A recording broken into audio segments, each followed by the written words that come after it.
పూరా లోకల్. నమస్తే, welcome to పూరా లోకల్. ప్రస్తుతం మనం గాంధీ భవన్లో TPCC general secretary Charan Kaushik యాదవ్తో ఉన్నాము. చెప్పండి, అంటే బండి సంజయ్, కేంద్ర మంత్రి బండి సంజయ్ మీ పార్టీని పాకిస్తాన్తో పోల్చి మాట్లాడాడు. అంటే మీ అభిప్రాయం ఏంటి ఆ వ్యాఖ్యల మీద?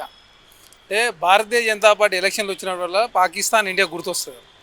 పాకిస్తాన్ పేరు మీద మరొకసారి కాంగ్రెస్ ప్రభుత్వాన్ని బలహీనపరిచి లాభం చేకూర్చాలని చెప్పేసి బండి సంజయ్ గారు అట్లాంటి వివాదాస్పద వ్యాఖ్యలు చేసినా కనపడతా ఉంది. అదే కాకుండా బండి సంజయ్ గారికి ఎప్పుడు కూడా చూడండి, ఎలక్షన్లు వచ్చినప్పుడు వాళ్ళకి పుల్వామా గుర్తొస్తుంది, ఎలక్షన్లు వచ్చినప్పుడు బాలాకోట్ గుర్తొస్తుంది, ఎలక్షన్లు వచ్చినప్పుడు ఉమ్మడి పౌరసత్వం గుర్తొస్తుంది, ఎలక్షన్లు వచ్చినప్పుడు కేరళ స్టోరీ గుర్తొస్తుంది, ఎలక్షన్లు వచ్చినప్పుడు కాశ్మీర్ స్టోరీ అని లేకపోతే రకరకాల స్టోరీలు క్రియేట్ చేసే ప్రయత్నం భారతీయ జనతా పార్టీ చేస్తుంది. అసలు డెవలప్మెంట్ మీద ఏం చేసిరో మీరు చెప్పండి. తెలంగాణ రాష్ట్రంలో గ్రాడ్యుయేట్లకు, టీచర్లకు 11 సంవత్సరాల కాలంలో కేంద్రంలో నరేంద్ర మోడీ గారి ప్రభుత్వం ఏం చేసిందో చెప్పండి. అంటే పాకిస్తాన్తో కాంగ్రెస్ ప్రభుత్వాన్ని పోల్చడాన్ని మేము తీవ్రంగా ఖండిస్తూ ఉన్నాం. భారతీయ జనతా పార్టీ తెలంగాణ రాష్ట్రాన్ని నిండా ముంచింది. 8 మంది ఎంపీలు, 8 మంది ఎమ్మెల్యేలు గెలిచి తెలంగాణ చేసింది వారు శూన్యం. అంటే ఇద్దరు కేంద్ర మంత్రుల వల్ల రాష్ట్రానికి ఏం అభివృద్ధి కార్యక్రమాలు జరగట్లేదా? తెలంగాణ నుంచి రూపాయి పోతే తెలంగాణకు వచ్చేది 37 పైసలే కేంద్రం ఇచ్చేది. మా పైసలు ఇంకా 63 పైసలు ఉన్నాయి. ఎప్పుడు ఇస్తారో చెప్పండి. అంటే ఏమనంటే హైవేలు వేసినాం, ఏమనంటే రైల్వే నిర్మాణం చేసినా చెప్తారు. రైల్వే అనేది మహారాష్ట్రకు ఆంధ్ర నుంచి పోతున్నప్పుడు తెలంగాణ నుంచి పోతే ఎక్కడి నుంచి పోతుంది? పైగా పోతుందా? లేకపోతే ఛత్తీస్గఢ్కు ఇక్కడి నుంచి పోయేటప్పుడు ఎక్కడి నుంచి పోతుంది? మహారాష్ట్ర నుంచి తెలంగాణ మీద ఛత్తీస్గఢ్ పోతుంది.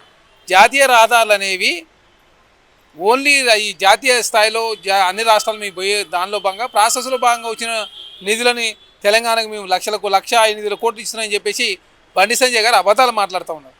కేంద్ర మంత్రిగా ఉండి కేంద్రం నుంచి నిధులు తీసుకురాకుండా ఎంతసేపు తెలంగాణలో తిరుగుతూ వివాదాస్పద వ్యాఖ్యలు చేస్తూ రోజు మీడియా స్టాండ్ క్రియేట్ చేసే ప్రయత్నం బండి సంజయ్ గారు చేస్తారు తప్ప తెలంగాణకు చేసింది భారతీయ జనతా పార్టీ గుండు శూన్యం.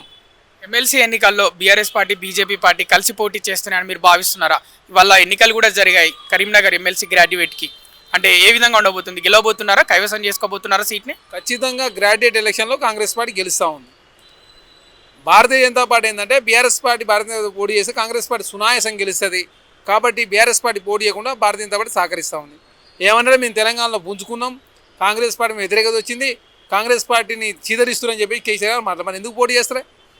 2 టీచర్స్ గ్రాడ్యుయేట్ జరుగుతున్నాయి. ఇంతకుముందు గ్రాడ్యుయేట్ జరిగితే బీజేపీ నుంచి రాకేష్ రెడ్డి గారిని తీసుకొని 60 కోట్ల రూపాయలు ఖర్చు పెట్టి పోటీ చేశారు. మరి ఇప్పుడు ఎందుకు పోటీ చేస్తారే? అందులో సిరిసిల్ల ఉంది, సిద్దిపేట ఉంది, గజ్వేల్ ఉంది, నిజామాబాద్లో గతంలో కవిత గారిని ఎంపీగా పోటీ చేసినటువంటి ఎంపీగా గెలిచినటువంటి నిజామాబాద్ ఉంది.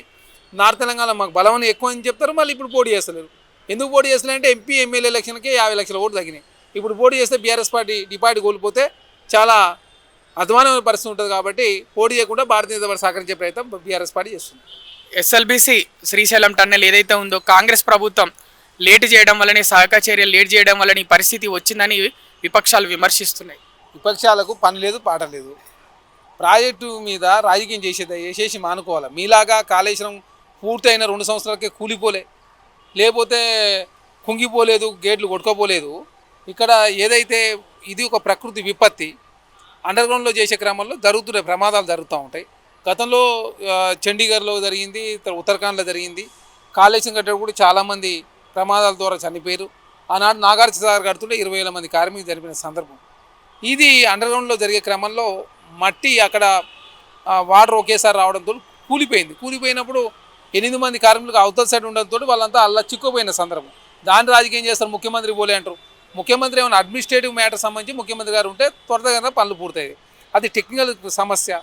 నేషనల్ డిజాస్టర్ మేనేజ్మెంట్ వాళ్ళు వచ్చారు, రాష్ట్ర డిజాస్టర్ మేనేజ్మెంట్ వాళ్ళు వచ్చారు, నిపుణులంతా కూడా దేశంలో ఎక్స్పర్ట్స్ అంతా పిలిపిస్తూ ఉన్నారు. ఆర్మీ రంగప్రవేశం చేసింది, సిఆర్పిఎఫ్ దళాలు ఉన్నాయి. ఆల్రెడీ ఉత్తమ్ కుమార్ రెడ్డి గారు పర్యవేక్షిస్తూ ఉన్నారు, జూపల్లి కృష్ణారావు గారు ఉన్నారు, కోమటిరెడ్డి వెంకరెడ్డి గారు ఉన్నారు, జానారెడ్డి గారు ఉన్నారు. అరే ఆ జిల్లాకు సంబంధించినట్టు నల్గొండ జిల్లాకు సంబంధించిన మంత్రులంతా కూడా అక్కనే ఉన్నారు. ఏమన్నాడు ముఖ్యమంత్రి పోలేదు, దీని మీద కూడా రాజకీయం చేస్తారా? మీ ఆయనలో చాలా జరిగినాయి ప్రాజెక్టులు కట్టిన ప్రాజెక్టులు నాణ్యతతో ఉన్నాయా లేవా అనేది ఇంపార్టెంట్. కానీ మీలాగా కమిషన్ కకృతి పడి ఏది కూడా వేగ కాంగ్రెస్ ప్రభుత్వం ముందుకు పోతలేదు. అనవసరంగా దయచేసి రాజకీయాలు, ఇట్లాంటి దుర్మార్గం రాజకీయాలు చేసే ప్రయత్నాన్ని కల్వకుంట్ల కవిత గారు అనుకుంటే బాగుంటుందని చెప్పేసి కోరుతాను.